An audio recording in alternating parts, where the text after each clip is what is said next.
Starting में हमको दिखाया जाता है कि चुंगमंग वहाँ पे लेटा होता है और बड़े आराम से कह रहा होता है कि मुझे लगता है कि वो कुछ अलग प्लान कर रहा है।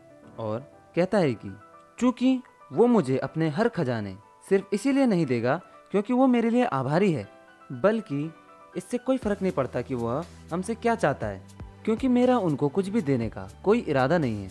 अगर मैं वास्तव में एक बच्चा होता तो मैं उसके हर एक कार्य के लिए उसके ऊपर आभारी होता, पर दुर्भाग्य से मैं वो व्यक्ति हूँ जो बहुत समय पहले ही खत्म हो चुका है और जिसका अस्तित्व भी पूरी तरीके से खत्म हो गया है। तो हमको पीछे से किसी के चलने की आवाज़ आती है और चुंगमंग जब उधर को देखता है तो वहाँ पे ली आ चुका होता है और चुंगमंग काफ़ी कंफ्यूज होता है कि ली यहाँ पे क्या करने आया है। और चुंगमंग कहता है कि क्या हुआ, क्या बात है जो तुम यहाँ आए हो। तो ली चुंगमंग की तरफ अपनी लकड़ी की एक तलवार देता है और कहता है कि मैं किसी बुरे इरादे से यहाँ नहीं आया हूँ। अगर तुम मुझे अनुमति देते हो तो मैं एक बार फिर तुमसे एक तलवारबाजी का युद्ध करना चाहता हूँ और मैं आपको इस लड़ाई में थोड़ा सा सीरियस होने के लिए आग्रह कर रहा हूँ।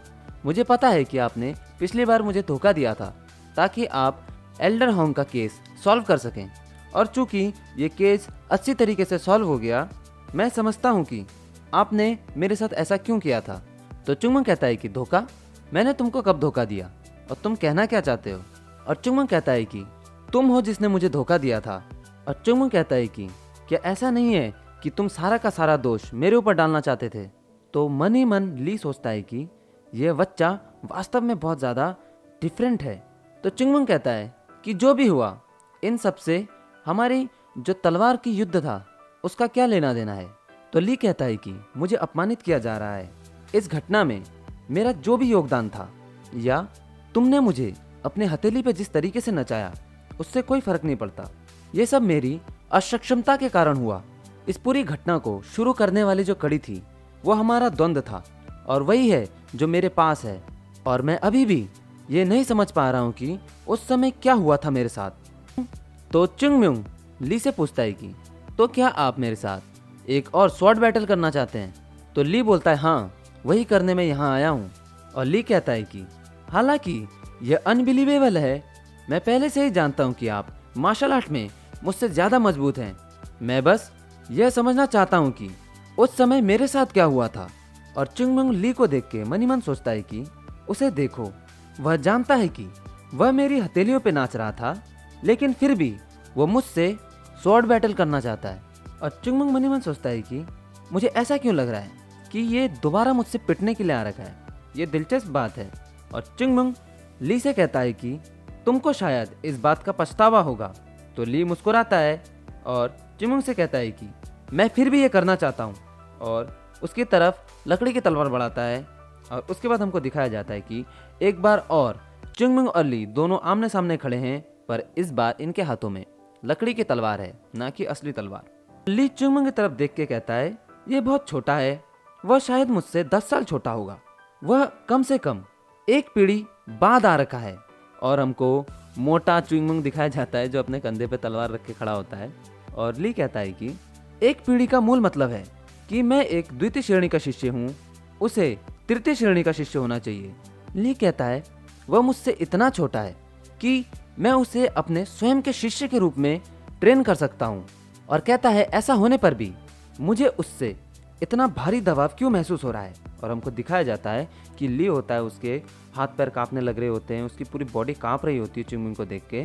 और वो कहता है यह ऐसा है जैसे मैं एल्डर के सामने खड़ा हूँ और किसी एल्डर का सामना कर रहा हूँ। और हमको दिखाया जाता है कि चुंगमंग के बॉडी से काफ़ी ज़्यादा एनर्जी निकल रही होती है। और ली कहता है यह ऐसा है जैसे वास्तव में ये सारी एनर्जी उस बच्चे से निकल रही है, या ये सब मेरा हेलुसिनेशन है। और हमको दिखाया जाता है कि ली चुंगमंग को जब देखता है तो ली को ऐसा लगता है जैसे कि उसके बॉडी से पूरी की पूरी एनर्जी निकल रही है और उसके सामने को ड्रैगन खड़ा होगा।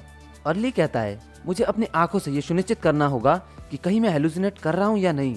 और चुंगमंग ली को देख के कहता है कि ओह, ये काफ़ी अच्छा लग रहा है। भले ही वह ऐसा ना लगने दे रहा है कि वह डरा हुआ है, वह अपनी पहरेदारी ऐसे रख रहा है मानो वह किसी बाघ से मिलने आया है।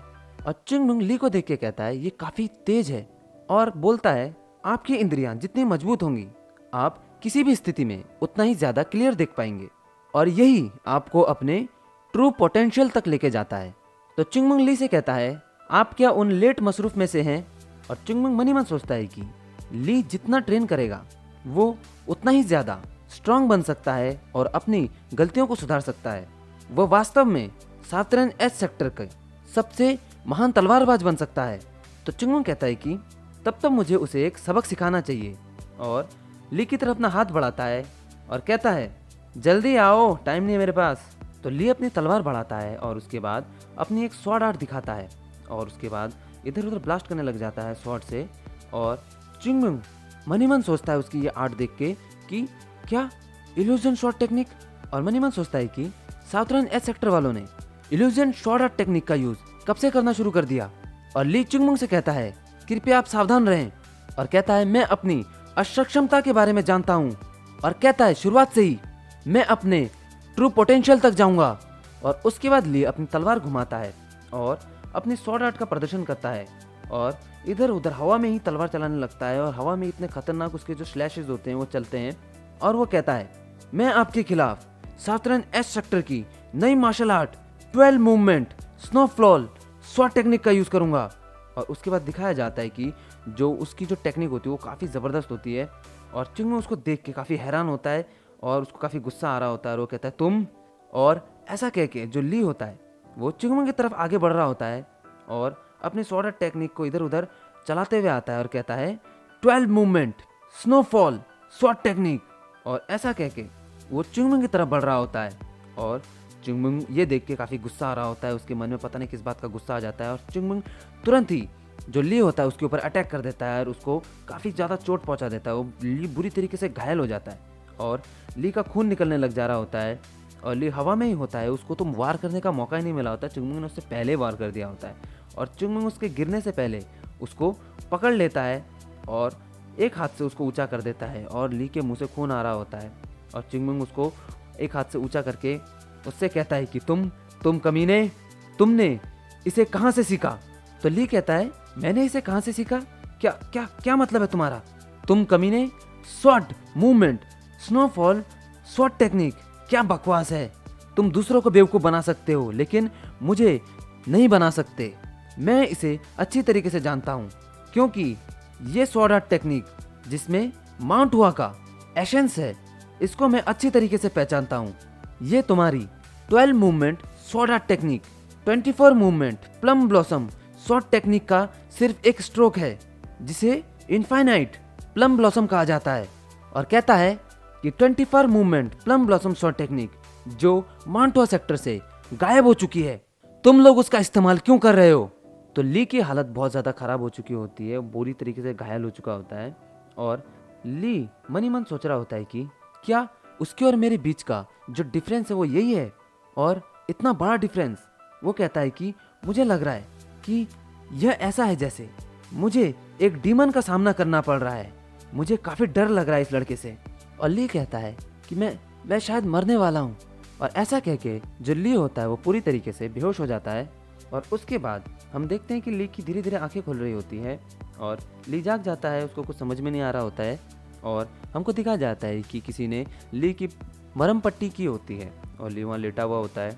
फिर ली उठता है और वो सोचता है कि मेरा इतना बुरी तरीके से घायल हो गया और मेरे को ट्रीटमेंट भी कर दिया। और वहाँ पे देखता है कि साइड में चिंगमंग बैठा होता है, और चिंगमंग ली से कहता है, तुम्हारे जो अंदरूनी घाव हैं वो काफ़ी जल्दी भर जाएंगे और तुम काफ़ी जल्दी अपने चोटों से रिकवर कर जाओगे। ली को समझ में नहीं आ रहा होता है कि इसने इसको इतना पीटा, इतना बुरी तरीके से घायल कर दिया और उल्टा उसका इलाज भी किया। तो चिंगमंग कहता है कि साउथर्न एच सेक्टर की ये जो नई मार्शल आर्ट टेक्निक है, 12 स्ट्रोक स्नोफॉल स्वॉर्ड टेक्निक। और जब ऐसा कहता है तो जो ली होता है वो काफ़ी डर गया होता है चिंगमंग से, और ली के पसीने छूट रहे होते हैं, उसका गला भी सूख रहा होता है, और वो कहता है, हाँ सही है, ये टेक्निक हमको नई नई सिखाई जा रही है। तो चिंगमंग गहरी सांस लेता है और कहता है कि उन्हें शायद यकीन था कि माउंट हुआ सेक्टर इसे पहचान नहीं पाएगा, भले ही वे इसे खुले तौर पर इस्तेमाल करते हैं, क्योंकि माउंट हुआ में ऐसा कोई नहीं है जिसे 24 movement plum blossom sword technique याद हो और वे माउंट हुआ संप्रदाय का मजाक उड़ा सकते हैं। तो जो चिंगमंग होता है वो ली से कहता है, ये स्वॉर्ड आर्ट टेक्निक तुमको कौन सिखाता है? तो ली कहता है कि दूसरी कक्षा और उससे ऊपर के जो शिष्य हैं वो इसे सीखते हैं। तो चिंगमुंग कहता है कि तो इसका मतलब है कि इस स्वॉर्ड टेक्निक को जानने वाले लोग फर्स्ट क्लास के स्टूडेंट, सेकंड क्लास के स्टूडेंट और एल्डर्स ही होंगे। तो ली कहता है मैंने सुना है कि एल्डर्स ने इस स्वॉर्ड टेक्निक को कभी नहीं सीखा है, इसलिए केवल वही लोग जिन्होंने इस स्वॉर्ड टेक्निक को सीखा है वो फर्स्ट लेवल के और सेकंड लेवल स्टूडेंट ही होंगे। तो चिंगमुंग कहता है इसका मतलब है एल्डर ने इसे कभी नहीं सीखा है। यदि एल्डर में से किसी एक ने 12 स्ट्रोक स्नोफॉल स्वॉर्ड टेक्निक का आविष्कार किया है तो निश्चित रूप से वे इसे फर्स्ट क्लास के स्टूडेंट को एक लेवल नीचे भेज देंगे। और चिंगमुंग कहता है इसका मतलब यह है कि जिस व्यक्ति ने इस स्वॉर्ड टेक्निक को पूरा किया है वो अभी भी साउथर्न एच सेक्टर में है। और यहीं पे हमारा ये एपिसोड खत्म हो जाता है।